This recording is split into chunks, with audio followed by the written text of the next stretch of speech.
And it's officially Pride Month. Or, well, it's been Pride Month for a while, but I made it. The deadline isn't over just yet.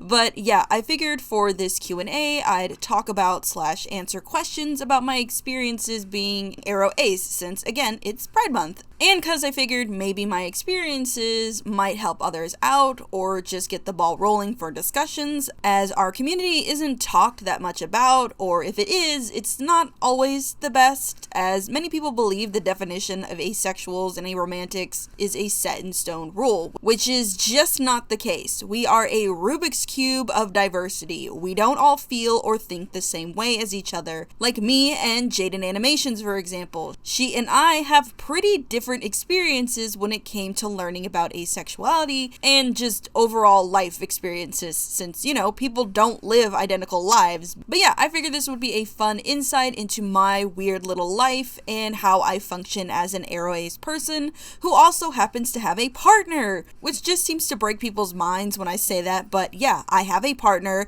and I've dated in the past, but I'm getting ahead of myself. The speed paint for this video is Love Shark, which is the ship name for my Imsona ex Chaz from Hell of a Boss. Yes, I simp for Chaz. Don't ask why. I just seem to have a type. But yeah, it's what makes me happy, so don't judge, okay?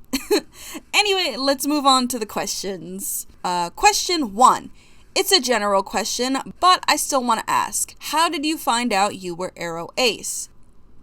So I found out in college from my friend. I was having issues with a guy I'd been into and went on a rant about what I wanted and like why it was so difficult to just be normal. Obviously, I am normal. It's just I wanted to be society's version of normal. And I was having, you know, like a crisis. Only for them to be like, I think you're asexual, to which I had like zero idea what they were talking about. And they showed me. And I kind of went on this like 6-week deep dive to make sure, because I'm not a labels person. If I'm going to label myself, I just want to make sure I know the ins and outs. So yeah, that's kind of how I found out I was asexual, though finding out I was aromantic was pretty much the same. Though this time no one told me, but I saw the flag on Instagram and asked about the colors and eventually like asked somebody and they explained it to me and I looked more into it again just to be sure and I was like, okay, yeah, that is also me. So yeah, I find it funny that I didn't learn on my, well, I did learn on my own, but I did not find out on my own. I had people basically tell me only for me to later find out on my own, if that makes any sense. Question 2. I think there is one thing all us aces have been dying to ask you. Garlic bread or cake? That's a hard one. I like both, but I feel I'm more likely to take cake than garlic bread if offered at the same time. So, cake. Even though, like, I'm not a cake person. I like pie. I'm very much a pie person. I'm so picky when it comes to desserts, you guys. Oh my god. But if someone were offering me garlic bread and cake at the same time, I would say cake. So, cake. Question 3. 1 for pride. Has anyone confessed their feelings for you? 1 random. What is your favorite thing to do in the morning? So for the first one, yeah, I've been confessed to a lot, not in like a bragging way, but more of a, I didn't realize I was putting moves on people who liked me. Like, I'm actually a very flirty person, so I'm not too surprised I was confessed to very often. But yeah, I've been confessed to. And what I like to do in the morning is just lay in my bed and rub my feet on my blanket. I'm kind of like a cat. I like to make biscuits before I actually go and make biscuits for breakfast. So, yeah. Okay, question 4. When you're on the AroAce spectrum, is it sometimes difficult to tell whether someone has platonic or romantic feelings towards you? For the first one, I think that applies to everyone, not just AroAce people. Like, half my friends had zero idea anyone liked them, yet I'd get pulled aside by their crush to ask if Becky knew or even liked them. Like, no, Jason, I don't know. I don't think about you and Becky. I'm trying to remember my notes for the test today. Sorry. But anyway, I think it's difficult regardless if you're AroAce or not to tell if someone has platonic or romantic feelings, though I will say the older I've gotten, the more I can tell the difference. I think I've become hyper aware due to always being blindsided by people who've liked me, so I kind of keep a lookout so I can get ahead of them and stop that train real fast. Not to say that I'm not flattered, but I don't like being blindsided, especially when I have zero idea, and I think that goes for a lot of people. I think a lot of people do not like to be blindsided with romantic intentions, but I do now have a weird sixth sense for it. But no, I don't personally think it's difficult. I feel like anybody can figure it out, or I think it's a person thing in general. But yeah. Question 5. How did it feel when you first found out you were AroAce?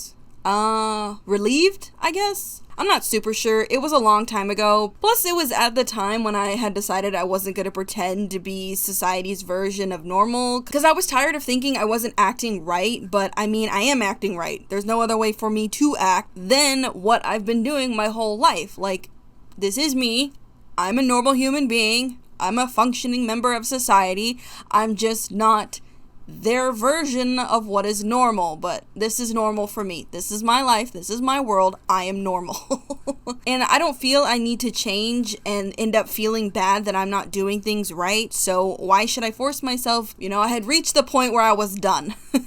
Though it did make me excited to tell people, because now I had a word for what was going on, and I had a way to explain things to future partners, so we both wouldn't be in the dark about things, Like, I was excited. I was relieved and excited, basically. Question 6. As a fellow ace person, I wanted to ask, did you come out and how it went? Because as far as my experience goes, people usually react with, you won't find anyone being like that, or trying to convince me to try it and then I'll definitely like it. Ugh, to those statements. But yes, I have come out quite a few times with my family. It was as smooth as it could get. Like, they were confused, but they got it, except my mom. I don't think she'll ever 100% get it. But yeah, I've had people tell me those phrases too, which I just gotta say, what the fuck kind of argument is that? Like, one, what do you mean I won't find anyone? Not everyone's busting a nut just to date. Like, not every person's the same. Society and media has really warped people's minds about love and thinking they're both needed to form a relationship with someone when that's not really the case. Also, I hate the "how will you know unless you try it?" This is not a new dish I'm iffy about. It's not something you can just do on a whim. It's not just gonna magically make me go, oh, okay, yeah, I get it now. I feel when people say that, they think it's because we're scared or it'll fix us, when in reality, there's nothing to fix. And like, I've told a few people who've said this to me, how do you know you're straight if you haven't been with a man? And their reaction is always the same. It's always, no, that's different. I know I'm this. And I'm like, well, I know I'm asexual. That feeling you're feeling at the possibility of doing that and knowing you won't like it, that's how I feel. And I've also told closer friends who genuinely ask, like, there are nicer ways to ask that question, so I have been asked that in a more nicer way.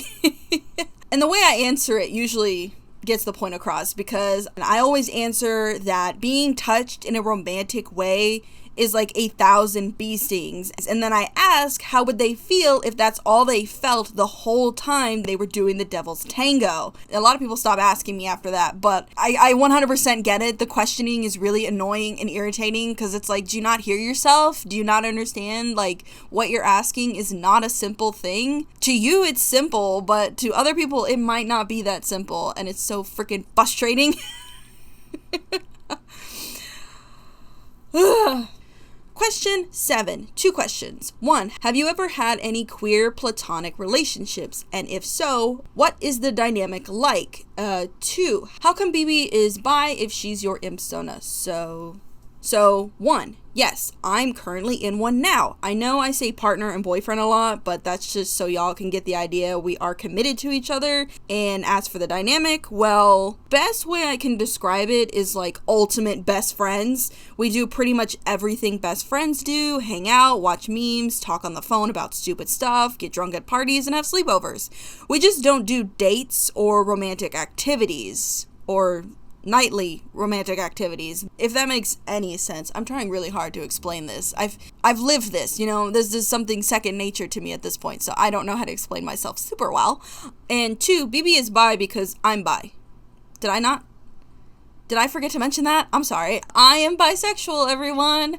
Hooray! Yes, I am bisexual. Moving on. Sorry if the recording is really awful. It's at this time where I realize I think I'm like really sick. So just bear with me for the next couple of questions. Question 8. Hi, what characters do you relate to the most? AroAce character and why? So, I'm not entirely sure how many actual AroAce characters there are out there that have been specifically stated that they're AroAce, but the one character that I know is aromantic is Lilith from the Owl House, and she's probably the one I relate to the most, mainly because of, like, her experience and how she talks about, like, romance and not like having things click. And I know we have Todd in BoJack Horseman, but I don't really relate to him. Mostly because he's like kind of really wacky, but like also his experience, while I kind of relate to, I don't 100% relate to him than I do with Lilith. So Lilith is who I relate to the most, and it's mostly because of like her experience is a little bit closer to mine, and like because she's kind of like me in a weird way. I know I'm a weird mix of Ida and Lilith, but Lilith's whole experience is the one I relate to the most. Question 9. 1. Favorite canon/headcanon AroAce character? Elsa from Frozen. I don't know why that I have claimed her, she is claimed, alright? That's just, I don't want to explain. 2. AroAce is a spectrum. If you're comfortable with answering, where do you fall and when did you discover that? So I haven't looked into the spectrum thing. Like I know there's a bunch of them, and I know if I dig enough I'll find something that represents me. But right now I'm primarily really comfortable with just asexual and aromantic. I feel like those are good terms for me. If I ever do look into it, I will let everyone know, but for right now, asexual and aromantic is what I prefer. Like that's what I feel represents me in a good enough way. And then 3, your opinion on canon AroAce characters getting shipped. I personally don't know how to feel about it since, yeah, it's a spectrum, but I feel like some people are using that as an excuse, but I don't know. So, my personal opinion, obviously, this is personal opinion, okay? 100% my opinion. I do not mind when an AroAce character is shipped because, from my perspective, it's okay for an AroAce character to date or have a partner.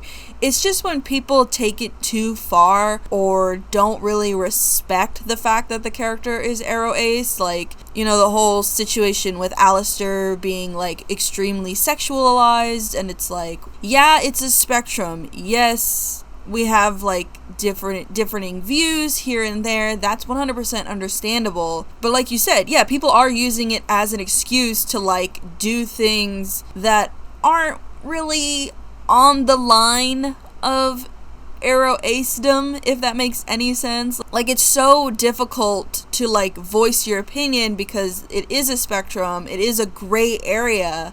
But it's like, us within the community can respect each other when we talk about it with each other because we understand.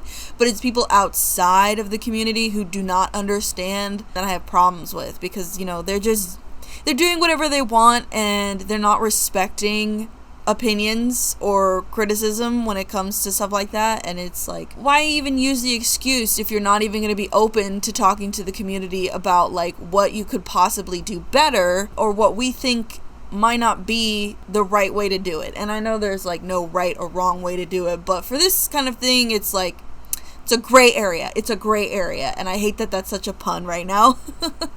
Okay, I know this isn't like an asexual or aromantic question, but I feel like I must defend and protect my simp card for Chaz. Okay, so question, I'm assuming 10. I have 2 questions. What do you think of people who hate Chaz? You're garbage. You don't belong here. Get out of my house. I'm kidding. I don't really care. I don't mind, like, people are gonna hate characters regardless of, like, anything that they've done. But yeah, if you hate Chaz, that's fine. I mean, I like Chaz. You telling me you hate Chaz is not gonna change my mind, so why even tell me at this point, right? And then the other part to that question, do you think Chaz was a wasted character? Yes and no. I think Chaz could have been beneficial, like, later, but I don't know how he would be beneficial later because his only connection is to Moxie and Millie and a little bit of Crimson, and I feel like maybe there could have been something within, like, the Moxie and Crimson circle, but I also feel he was super wasted because of the whole Millie and Chaz. Millie and Chaz dated. We never get to see, like, what happened or what became of their relationship and all of that. Plus, with the new episode that just came out, it's like, oh man, Chaz could have been in the background at the party because clearly you don't have to be in a relationship with Blitz to go to the Blitz breakup party or whatever. So yeah, yes and no to that. And I think that's all the questions that I am willing to answer at this time because I do not feel well. I feel like absolute hot, stinky garbage right now, and I am trying so hard to get this done. You guys have no idea. I feel so bad because this was supposed to be out yesterday. I was like, I don't know. I don't feel right. I don't feel good. And I know it's not like I know it's not another one of my depressive episodes. I know this is like sickness, but yeah, so I'm sorry I'm sorry I didn't get, like, as many questions as I wanted to get out there. But, yeah. But yeah, sorry. Next video, I don't know what the next video will be because I'm kind of, like, working on, like, 4 at a time right now. But I do know that one of the videos that I would like to work on is an actual redesign of Lucifer, not just a reimagined. I think I've finally got enough ideas to where I can do an actual redesign of Lucifer and, like, not make it my own thing, because I do think he's a really good character and I feel like he deserves a really good design, you know what I mean? So look out for that if I manage to do that faster, but yeah. But anyway, yeah, happy Pride, even though we only have a few more days of it. But I'm sorry, I'm all over the place. But yeah, remember to like, comment, share, and subscribe. It really helps out the channel and me. I hope you all have a super fantastic day, and I'll see you in the next one. Bye!